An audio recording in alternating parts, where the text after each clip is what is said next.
ঘটনা কিছু না, ঘটনা হচ্ছে যে আমি ছিলাম না, আমি ছিলাম ময়মনসিংহে। উনি কাউকে না বলে অপরিচিত থানায় আসছেন। থানায় আসার পরে উনি আমার অফিসে গেছেন। অফিসে যাওয়ার পরে হয়তো মানে অতি উৎসাহ হোক কিংবা না বুঝেই হোক, কিংবা তার যে আপনার সাথে যে যারা ছিল, মানে তার দলীয় নেতৃবৃন্দ যারা ছিল তাদের পরামর্শ হোক, যেভাবে হোক উনি আমার চেয়ারে বসছেন আর কি। পরে আমি আসার পরে আমি জানতে পারলাম যে এরকম ঘটনা ঘটছে। উনি আমার চেয়ারে বসছিলেন, আমার ইন্সপেক্টর তদন্ত সেকেন্ড অফিসার তারা বসতেছিল আর কি, থানায় ছিল।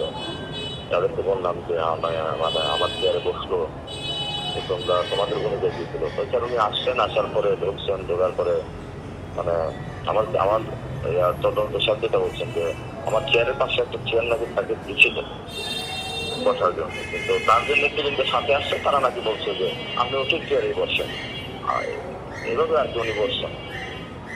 ওই চেয়ারটা টান দেওয়ার দিছি, আমি বসছি, আমি আর বসতে চাই নাই, তো খেয়াল করি নাই যে আর একটা চেয়ারও ছিল না, ওই চেয়ারে যাই না, এই চেয়ার নিয়ে যে করে তো বুঝি নাই, আর আমি তখন খেয়ালও করি নাই, খেয়াল করলে তো আমি বসতাম না।